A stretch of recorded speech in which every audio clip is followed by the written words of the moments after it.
All right, more factoring questions. This is binomial as a difference of square. So just as a reminder, if you have x squared minus 4, this is going to be x plus 2, x minus 2.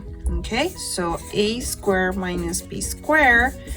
You can use this as a formula to always remember. All right, so one another example I'm gonna give you is x squared minus 144. Okay, so x squared, I know that this is gonna give me x and x. I know this is gonna be different signs, plus and minus. And what would be the square root of 144? 12. Okay, so you're done. Another example is x squared minus 25y squared. Okay, that's the same thing. You're gonna open two parentheses and you pretty much are gonna do a red of each terms. The red of 9 is 3 and 3. X squared is x. I'm gonna put the positive and a negative sign, and I'm gonna put a 5y. Boom, you're done. All right, so more factoring questions. I'm gonna go a little bit difficult here. So what I'm gonna do is, I'm gonna use this 3 as a 1 and 3. 3 is a prime number, so the only numbers that will get you a 3 will be 1 times 3. Can you think of other numbers that will give you 3? Probably not, right? The same thing for number 2. 2 is a prime number, so the only number that I can think of will be 1 and 2. So I'm gonna put 1 and 2 here. I'm gonna cross multiply, same way. 1 times 3 is 3, 1 times 2 is 2. These two numbers somehow will have to give me the middle number, which is positive 7.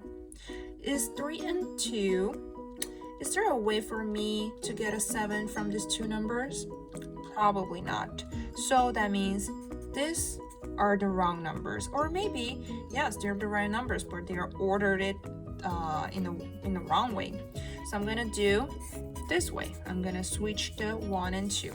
So another trial is 2 and 1.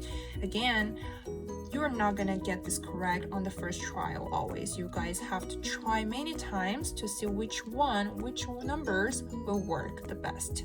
So 2 and 1, if you cross multiply, 2 times 3 is 6, 1 times 1 is 1. Will somehow these numbers give me a 7? Probably. If you put the plus sign here, will give me a 7.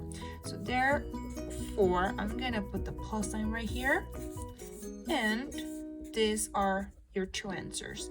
So your answer is x plus 2 and 3x plus 1. These are your answers. All right, so right now I'm gonna pick a much harder question, which is 6x squared plus 23x plus 20. I'm going to show you guys how many trials and errors you can try here and see that not always you're going to get on the first attempt. So here I'm going to either use 1 and 6 or 2 and 3, right? So these are two different ways. Now 20 could be what?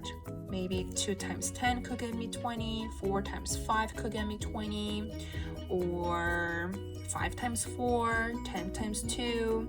Let's try all of them. 2 times 10. If I cross multiply, it's gonna be 12 and 10. These two numbers somehow will have to give me the middle number, which is 23. Is this gonna work? Will 10 and 12 somehow give me 23?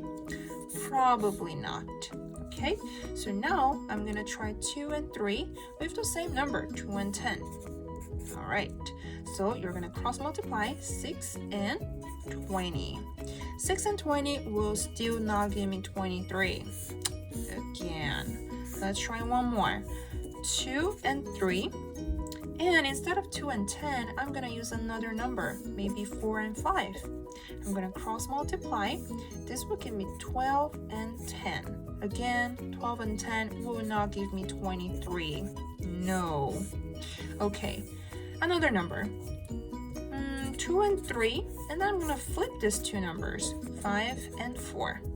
I'm gonna cross multiply. This is gonna give me 15 and 8. Is this 2 number will give me 23? Oh, maybe.